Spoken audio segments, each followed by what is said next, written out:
We need to be critical thinkers. When you look at someone simply because they got a following on a particular field, okay, it was music that gave them the following. That does not make them authorities in marriage, in divorce matters. It doesn't make them authorities in health. Let's not mix the domains up. The fact that somebody became popular because they cook well does not make them relationship experts the next moment. We need to understand the power of modeling, because there is so much power given to people because of the following they have that they may not even realize in the long term.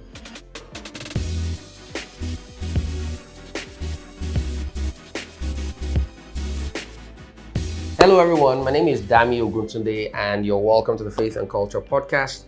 And we've been on a series on leadership for the past few weeks, and I hope you've been following because it promises to be a very transformational, series.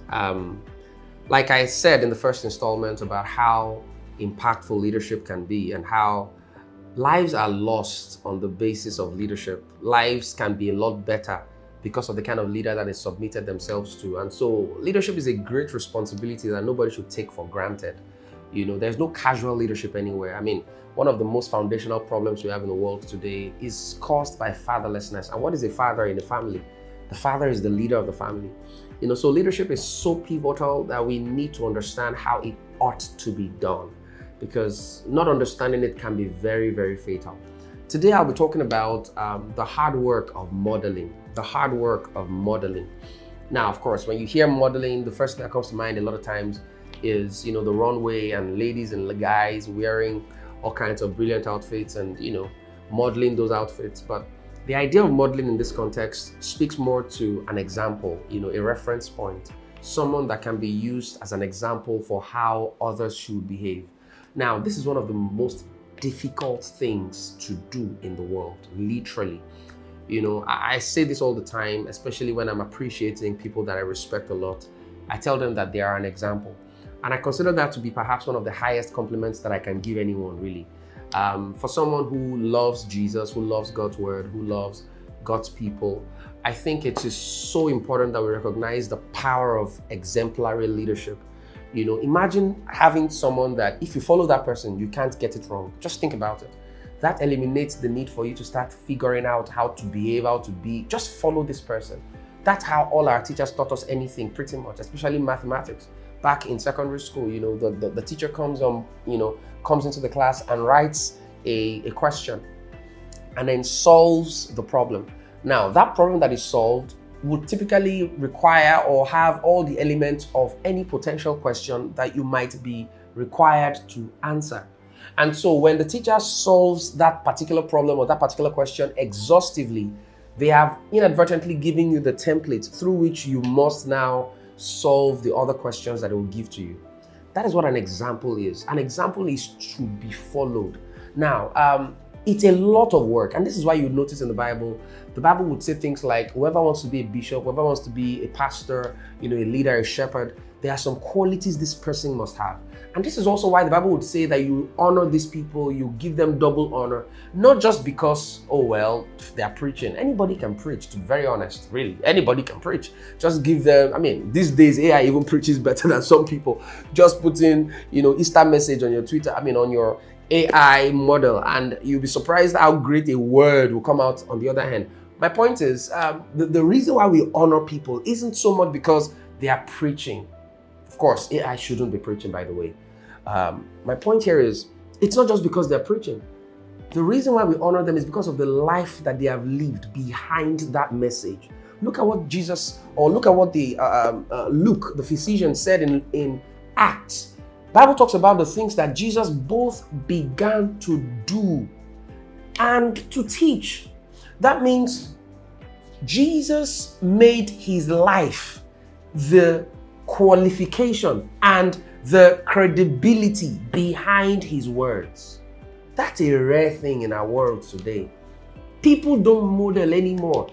People just want to command. People just want to say things. People just want to, give instructions and authoritatively get people to do things for them without having lived the life that gives you the right to say those things. Now, in a world that is dominated by social media and the tokens of wealth and affluence and success on the airwaves, this ideology is fast fading away, but it mustn't, especially not on our watch as believers. Look at the kind of life that Samuel lived. This guy was the judge, and at the time that he was judge, he was not just a judge, he was literally the prophet, the king, the priest over Israel for almost 90 years plus. And at the end of his life, at the end of his tenure, he looked at all the children of Israel and told them, which of you have I taken a bribe from? Which of you have I taken your ass or your donkey? Which of you have I perverted justice for simply because I wanted to get a little extra cash? For over 9 decades, this man's reputation was intact simply because he was an example. Sadly, his sons and daughters, or his sons specifically, didn't survive the scrutiny of leadership by the time they got into the same office, and they fell victim of the burden of leadership. You know, the Bible talks about how that we shouldn't put a novice in office, lest he be lifted up with pride and falls into the condemnation of the devil. Leadership is tough, but what really makes it difficult is the burden of living the life that should justify your qualification to speaking to people. The authority you have to speak to people and expect them to listen to you and heed your instructions must not just be a flippant authority, must not just be a flippant responsibility. It is huge. And on the back of that must be several years track record of credibility, of integrity, of high moral integrity and ethical practices, which, by the way, is becoming in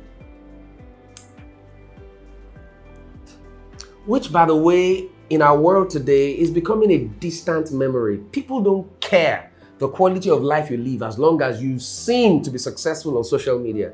As long as you look successful, you look rich, you have all the glitz and the glams, you have all the tokens of affluence. Well, it doesn't matter if you are living the life that is consistent with the things that you're asking other people to say or to do. And this is why it's important that you understand how to model. Again, I started by talking about the role that fathers play in our society today, the rates of divorce, the rates of homelessness, poverty, premarital sex, early pregnancies, abortion, all those things, and gang culture, crime, all those things can be tied to fatherlessness. We can't go into all of the details, but the stats are there on social media and, of course, on the internet for you to see. Fatherlessness is a gaping hole in society. And if you do not fill that void, every other thing will look like they are the real issues in the society, until we realize that at the very core of these foundational issues, or these issues, is fatherlessness. It's at the very core. It's at the foundation of every single problem that we see in our world today. The lack of leadership. And what is a father supposed to be? A model. A model of strength, a model of integrity, a model of diligence, a model of love, a model of empathy, a model of sacrifice. The JAM results just came out a few weeks ago, and the results were very, very appalling. Just about 20 to 25% of people had over 200, over 400 in the JAM scores. Over 75% of people failed these, and it keeps getting worse. Last year was slightly better than this year, and last year was the worst we had ever had before that last year. I mean, year on year, it's almost like there is a competition on who can get the worst result year on year that is going on with this generation. My point is, why does it seem like the younger generation are not seeing the kinds of examples that they need? It still goes back to modeling. What are we putting in their faces? Content creation has become the new gold, the new thing that everybody is aspiring to. Growing up, we wanted to be doctors and lawyers and engineers, and there's nothing wrong with being or wanting to be a content creator. However, because those were the things that were modeled to us as the ideal, respectable professions, that was what people typically wanted to be like, because they saw an uncle that was doing well, who was respectable, he had a car, he dressed well. And I mean, I want to be an engineer like Uncle Dele, I want to be a doctor like Uncle that, Uncle this, or auntie this, auntie that, an accountant. These days, because there is such a proliferation of access to individualized platforms, all right, which the social media has made available, that means everybody can become their own platform across all kinds of social media, Twitter, Facebook, LinkedIn, Instagram, TikTok. Everybody is their own authority. And on the strength of that, people are spreading all kinds of ideas and all kinds of lifestyles out there. And young and innocent teenagers are looking onto these things and are picking up ideologies, making themselves, victims of the all kinds of untethered practices that go on social media. And before you know what is going on, there is no real desire for academic excellence and pursuit anymore. There's no real desire to do well academically and to be someone who is intellectually savvy, who can create, for example, the solution to cancer or the solution to traffic in Lagos or the solution to any kind of major global problem that we have, starting with education, for example, in Nigeria. My point is this: the models are wrong, so therefore the prototypes will be wrong. If you've ever worked in manufacturing, you understand that the most important first thing is the model. If the model is wrong, the prototypes will be wrong, the mass production will be wrong, everything will be wrong. It begins with the model. Now, it may look like you're wasting a lot of time on the model and you need to get it, get the mass production working. If you do not get the model right, trust me, you will be regretting that you didn't wait to work on the model a little longer. And this is actually what God does when he's training people and he's building men, especially for his kingdom agenda. And that's why it looks like sometimes he keeps them in the backside of the desert and he does not release them too early, because if he releases them too early, they are supposed to be a model to a generation. The Bible talks about how that David served his generation according to the will of God. So my point here is that every model is designed to mass produce in their generation, so that there will be a David that we are aspiring to be like. There will be a Jesus we're aspiring to be like. There will be a Joseph we're aspiring to be like. That is the whole point of modeling. But if the model is cranked, if the model is kinked, if the model is broken, the mass production will be faulty. And guess what? It won't just be one. It will be a whole generation that will go for it. This is why modeling is so important. And this is why you must, especially as a generation, we must never get so hasty and impatient around process. I know social media makes it look like you can make $1 billion in 2 weeks. There are all kinds of scams out there that promises you all kinds of ridiculous interest within ridiculous timelines. My point is, social media has made it so easy to compare yourself at level 1 with somebody that is already in level 52, and then you assume that you guys are mates, you guys have the same access to same resources, so you can be like that person within the next 2 months. No, you need to understand the power of process. It took Joseph 13 years between being a 17-year-old boy that was sent to his brothers to give them some provision and becoming the prime minister of Egypt. It took David another 13 years also between being the guy that killed Goliath at 17 and the guy that became the king of Judah at 30. And then another 7 years before he became the king of Israel. Things take time, and what God is using that time to do is to build a model, so that by the time you are done and you are thoroughly furnished and you are prepared unto every good work, he can tell everybody, hear ye him. That is a model. Look at how he talks to Jesus. It talks about Jesus. In Matthew 3, Bible says when John the Baptist was about to baptize Jesus, the heavens opened.